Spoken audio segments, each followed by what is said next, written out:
জওয়ালকে kitchen থেকে সবাইকে স্বাগত। কেমন আছো সবাই?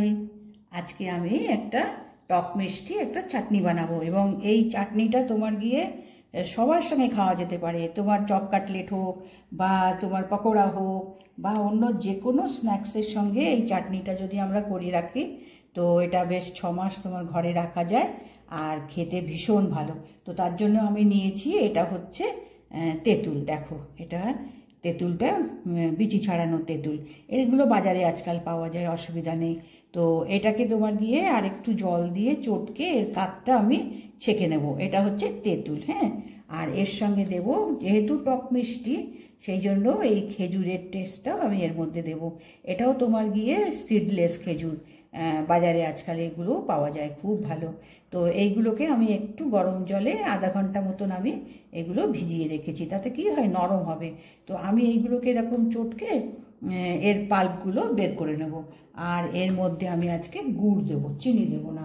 তো এখানে আমি এই যে গুড় দেবো, হ্যাঁ।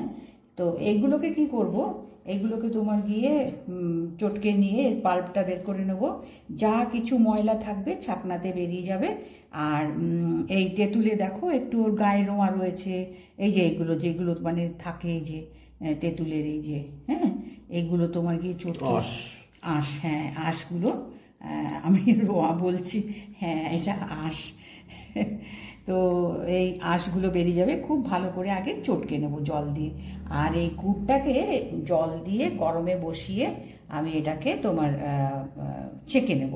তো এই সবগুলো তোমার গিয়ে এগুলো একটুখানি চটকে নিয়ে গুছিয়ে নিয়ে আমি ছেঁকে নিয়ে তারপরে পরেরটা আমি আবার বানাবো। ছেঁকে নিই, কেমন, এইগুলো বার করতে লাগবে একটু মিনিট 15 সময় লাগবে। এগুলো একটুখানি বার করে নিতে হবে, এটা বার করে নিতে হবে, এটাকে তোমার গিয়ে জল দিয়ে করে নিতে হবে। এটা গুড়টা খুবই ভালো, খুব একটা ময়লা বেরোয় না, তবুও যদি কিছু ময়লা থাকে তো ছাকনার মধ্যে ছেঁকে বেরিয়ে আসবে। এই তিনটে আমি এর রসটা আমি বের করে নিই, ঠিক আছে। এবার আমি দেখো, মানে এটা তোমার গিয়ে খেজুর আর ইমলির চাটনি, তো যার জন্য ওগুলোকে সমস্ত আমি পাল্প বের করে নিয়েছি, কেমন। আর গুড়টাকে লিকুইড করে গুড়টাকেও আমি ছেঁকে নিয়েছি। তো এবার এর মধ্যে আমি পরপর মশলাগুলো দেবো। এখন কিন্তু বসাইনি, এখানে প্লেন নুনটা দিলাম, অল্প করে প্লেন নুন দিলাম, বিট নুন দিলাম, বিট নুন দেবো। এই বিট নুনটার টেস্ট এবং একটা ভালো বেশ গন্ধ আসে, ভালো লাগে খেতে যে কোনো চাট মশলাতে, বা এটা চাটনি, তো চাটনিতে তোমার বিট নুনটা খুব ভালো একটা ফ্লেভার আনে আর তোমার টেস্টও হয়। আচ্ছা, এখানে এবার গোলমরিচ, এটাও তাই, গোলমরিচ একটা তোমার টেস্ট আনবে। এটা চটপটা না, যে কোনো তোমার গিয়ে স্ন্যাক্সে বা ইয়েতে, মানে এটা এই চাটনিটা অল পারপাস, সবটাইতে খাওয়া যাবে। আচ্ছা, এখানে আমি 1 চামচ ভাজা জিরে গুঁড়ো দিলাম, 1 চামচ জিরে গুঁড়ো দিলাম। এবার এখানে চাট মশলা দেব, চাট মশলা। আচ্ছা, তার আগে আমি লঙ্কা গুঁড়োটা দিয়ে দিই। এটা লাল লঙ্কার গুঁড়ো, লাল লঙ্কার গুঁড়ো। এটা আর কি টক ঝাল মিষ্টি সব সমান পরিমাণের হবে, যে ভালো লাগবে, যেটাকে আমরা বলি চটপটা আর কি। এইটা 1.5 চামচ মতন দিলাম আমি লাল লঙ্কাটা। এবার আমি চাট মশলাটা দেব। এবার এখানে আমি 1 চামচ চাট মশলা দেব। এটাও তোমার গিয়ে এই চাটনিতে তোমার বেশ ভালো একটা টেস্ট আনবে। এই চামচে 1 চামচ আমি চাট মশলা দিলাম। এই সমস্ত তোমার এই চাটনিগুলোর মানে টেস্টটা আনবে। এবার আমি এটাকে মিক্স করে, এবার এখন এটা আমি গ্যাসে বসাবো। মশলাটা ভালো করে মিক্স করে নেব, নিয়ে এই সমস্ত মশলা দিয়ে এইবার আমি এটাকে গ্যাসে বসাবো। এবার কিন্তু আর কিচ্ছু দেওয়ার নেই, পরে একটু টেস্ট করে দেখব যে নুন যদি একটু কম হয় তাহলে আর একটু নুন দেবো, নাহলে আর সব আমার দেওয়া হয়ে গেছে। এখন এটাকে তোমার ধীরে ধীরে জাল দিয়ে এটাকে একটু কমিয়ে নিতে হবে, কেননা এখানে তোমার গিয়ে এখানে আমি খেজুর 50 গ্রাম আর ইমলিও 50 গ্রাম নিয়েছি, আর গুড়টা নিয়েছি তার ডবল, কেমন প্রায় 200 মতন আমি গুড় নিয়েছি, 250 থেকে একটু কম নিয়েছি। এবার এটাকে ভালো করে একটু বেশ ফুটিয়ে নিতে হবে, নিয়ে এটাকে জাল দিয়ে নিই। ঠিক আছে, জাল দিয়ে আমি এটা ফুটে উঠুক, তারপরে আমি দেখাচ্ছি।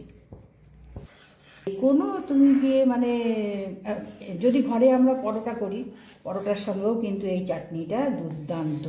আর এমনি তো যে কোনো চাট, সিঙ্গাড়া বলো, দই বড়া বলো, বা তারপরে পাপড়ি চাট বলো, সমস্তটা এই চাটনিটাই ওরা ব্যবহার করে। 5 স্টার হোটেল বলো বা তোমার গিয়ে রেস্টুরেন্টে বলো, এইভাবে ওরা বানায়। কিন্তু ঘরে বানিয়ে নিলে অল্প খরচায় কতটা হয়েছে দেখো। আমার তো মনে হচ্ছে হরলিক্সের বোতলের 2 বোতল তো হবেই। আমি বেশি কিন্তু নিইনি, 50 গ্রাম খেজুর, 50 গ্রাম ইমলি, আর তোমার গিয়ে তার ডবল আমি গুড় নিয়েছি।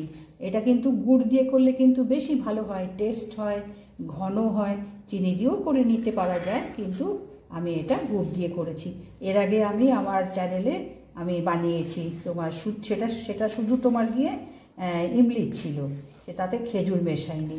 আজকে আমি ইমলি আর খেজুর দিয়ে ইমলি খেজুরের এই চাটনিটা বানালাম। এটা তোমার ঘরে বানিয়ে রাখলে অল্প খরচে কতটা পাওয়া যায়। এ দেখো, এভাবে দেখে নেবে, হ্যাঁ, এ দেখো ঘনত্বটা।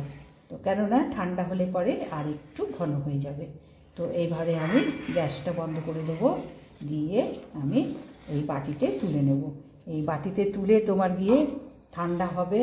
আচ্ছা, গ্যাসটা আমি এবার বন্ধ করে দিই। এবার এই চাটনিটাকে তোমার একদম ঠান্ডা করতে হবে, বুঝেছো? এখন আমি এই বাটিতে দিচ্ছি, দেখো এরকম ঘন, আর একটু ঘন হয়ে যাবে। এই বাটিতে আমি তুলে দিই, এবং এটা পুরো মানে একদম ঠান্ডা হয়ে গেলে পরে পরিষ্কার কাচের বোতলে ভরে রাখলে তোমার 6 মাস কি তারও বেশি তোমার এটা নিয়ে খাওয়া যেতে পারে। ফ্রিজেও রাখতে হবে না, কেননা এর আগেরবার আমি বানিয়েছি, আমার বাইরেই ছিল, কিচ্ছু হয়নি, আমি নিয়ে খেয়েছি। তো আমি এটা তুলে তারপরে দেখাচ্ছি। এখন আমি বাটিতে তুলে দিয়েছি, কেমন? এটা কিন্তু একদম ঠান্ডা করতে হবে।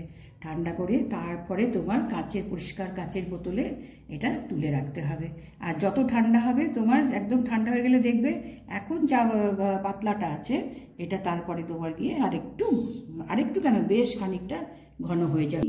তো বহুদিন খাওয়া যায়, থাকে অনেক দিন, এবং একটা নিজের ঘরে বানিয়ে নিলে পরে পরিষ্কার পরিচ্ছন্নভাবে আমরা বানাই, ছেঁকে নিই, তো সেটার টেস্ট বলো, হাইজেনিক দিক থেকে বলো, সব দিক থেকে খুবই ভালো হয়। তো আমি আজকে দেখালাম, খুবই সিম্পল কিন্তু, শুধু তোমার গিয়ে আচ্ছা আমি যে তেঁতুল আর ইমলি আর খেজুরটাকে যে আমি গরম জলে ভিজিয়েছি না, এটা পারলে পরে একটা সিটি দিয়ে নিলে পরে আরও চটপট এটা নরম হয়ে যাবে খেজুরটা। তো সেটাও করে নিতে পারো। আমি একটু রেখেছিলাম আধা ঘন্টা গরম জলে, ওটাও করে নেওয়া যেতে পারে। ঠান্ডা হয়ে গেলে তারপরে ওর পাল্পটা বের করে নিয়ে যেমন ছেঁকে নিলাম, নিয়ে দেখালাম, অমনি করে বানিয়ে নিয়ে রাখা যায়। তো আজকে আমি দেখালাম, দেখো, একটা সাবস্ক্রাইব করে দিও, লাইক করো এবং কমেন্টস করো কেমন, যে এগুলো বানিয়েছো কিনা। একবার বানিয়ে নিজের ঘরের খাবার খেয়ে দেখো, খুব ভালো লাগবে।